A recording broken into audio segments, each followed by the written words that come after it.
नमस्कार, आप देख रहे हैं उत्तराखंड न्यूज। आइए जानते हैं आज के प्रमुख समाचार और दिन भर की बड़ी सुर्खियां। चारधाम यात्रा भूस्खलन से यात्रियों को नहीं होगी दिक्कत, 15 अप्रैल तक पूरा हो जाएगा ट्रीटमेंट।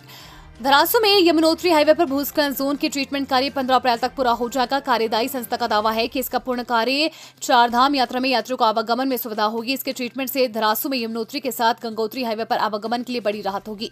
धरासू में 2 वर्ष पूर्व सक्रिय भूस्खलन जोन यमुनोत्री सहित गंगोत्री हाईवे के लिए नासूर बना हुआ था। वहां पर भूस्खलन के कारण एक साथ दोनों हाईवे बंद हो जाते थे। अधिक मलबा और बोल्डर आने के कारण गत 2 सालों में वहां पर मानसून सीजन में कई दिनों तक हाईवे बंद रहा। इससे चारधाम यात्रियों के साथ स्थानीय लोगों को परेशानी का सामना करना पड़ता था। युवा आपदा मित्र योजना, राज्य में 4000 से अधिक स्वयंसेवकों को दिया जाएगा प्रशिक्षण। राज्य में युवा आपदा मित्र योजना के तहत 4310 स्वयंसेवकों को आपदाओं का सामना करने में सक्षम तथा फर्स्ट रिस्पॉन्डर के रूप में दक्ष बनाया जाएगा। सोमवार को सचिव आपदा प्रबंधन एवं पुनर्वास विनोद कुमार सुमन ने योजना को लागू करने को लेकर एनसीसी, एनएसएस, नेहरू युवा केंद्र तथा भारत स्काउट एवं गाइड के स्वयंसेवकों के संगठनों के प्रतिनिधियों तथा यूएसटीएमए के अधिकारियों के साथ बैठक कर दिशा निर्देश दिए। सचिव आपदा प्रबंधन एवं पुनर्वास विनोद कुमार सुमन ने बताया कि इस योजना के उद्देश्य समुदाय को व्यवहार परिवर्तन के माध्यम से आपदाओं का सामना करने में सक्षम बनाना है, ताकि किसी भी आपदा के समय से राहत एवं बचाव कार्यों के साथ ही आपदा न्यूनीकरण और प्रबंधन के प्रयासों में अपना योगदान दे सके। 8 साल की बच्ची से छेड़छाड़ होते हुए घर पहुंची मासूम मां को बताई घटना, अधेड़ गिरफ्तार। हल्द्वानी में एक घर के पास खेल रही बच्ची से अधेड़ ने छेड़छाड़ कर दी। पुलिस ने मामले में आरोपी फाइनेंस कर्मी के खिलाफ पॉक्सो एक्ट में मुकदमा दर्ज कर उसे गिरफ्तार कर लिया है। कोतवाली क्षेत्र निवासी महिला ने बताया कि उनकी 8 साल की बेटी कक्षा 3री की छात्रा है। बीते रविवार को बेटी पड़ोस के बच्चों के साथ खेल रही थी। आरोप है कि इस बीच 58 वर्षीय नवनीत गोयल वहां पहुंचा और बच्ची से छेड़छाड़ करने लगा। उसे गलत तरीके से छू रहा था। घटना से डरी सहमी बच्ची रोते हुए घर पहुंची।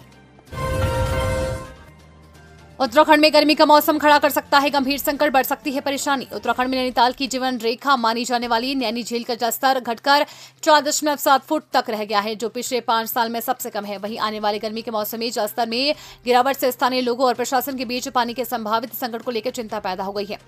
दरअसल इस बार सर्दियों में पर्यटन नगरी में बहुत कम बारिश और बर्फबारी हुई थी, जिससे गर्मी के महीनों में झील का जलस्तर रिकॉर्ड निचले स्तर तक गिरने की आशंका बढ़ गई है। पिछले साल भी नैनीताल को ऐसी ही स्थिति का सामना करना पड़ रहा था, लेकिन मानसून ने बारिश की कमी की भरपाई की थी और झील को भरपूर पानी प्रदान किया था, जिससे जलस्तर बढ़कर 12 फुट तक हो गया था। यही नहीं, राज्य के सिंचाई विभाग को नियमित अंतराल पर झील के अतिरिक्त पानी निकालना पड़ा था। हालांकि इस साल शहर में बहुत कम बारिश और हिमपात हुआ। नैनी झील के नियंत्रण कक्ष प्रभारी रमेश कोड़ा ने बताया कि पिछली सर्दियों में नैनीताल में केवल 2 बार 9 दिसंबर और 12 जनवरी को हिमपात हुआ था, जो झील में पानी भरने के लिए पर्याप्त नहीं था।